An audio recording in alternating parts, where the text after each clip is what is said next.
രക്ഷാദൗത്യങ്ങളെല്ലാം നിർത്തിവെക്കാൻ നിർബന്ധിതരായിരിക്കുമ്പോഴും ഞങ്ങളുടെ മുന്നിലേക്ക് എത്തപ്പെടുന്നത് ഇതുപോലെയുള്ള കേസുകളാണ്.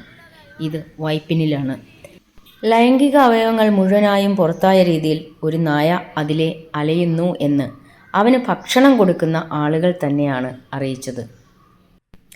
അവർ അയച്ചു തന്ന വീഡിയോ ഡോക്ടർ സൂ പെറ്റ് ഹോസ്പിറ്റലിലെ വെറ്റിനറി സർജൻ ഡോക്ടർ അഞ്ജനയുമായി ഞങ്ങൾ പങ്കുവച്ചു.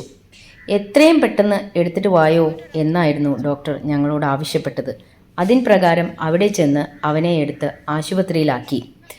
അവിടെ വച്ച് സർജന്മാർ അവൻ്റെ ആന്തരിക അവയവങ്ങൾ പുനഃസ്ഥാപിക്കുവാൻ പരിശ്രമിക്കുകയായിരുന്നു.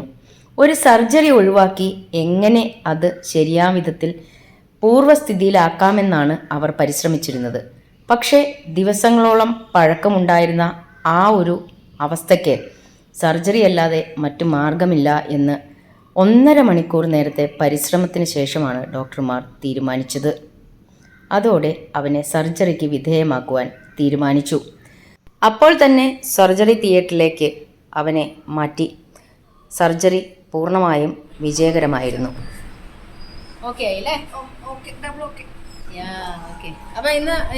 സർജറി കഴിഞ്ഞ് കുറച്ച് ദിവസത്തെ ആശുപത്രി പരിചരണത്തിന് ശേഷം അവനെ അവൻ്റെ സ്ഥലത്ത് തിരിച്ചെത്തിച്ചു ഞങ്ങൾ.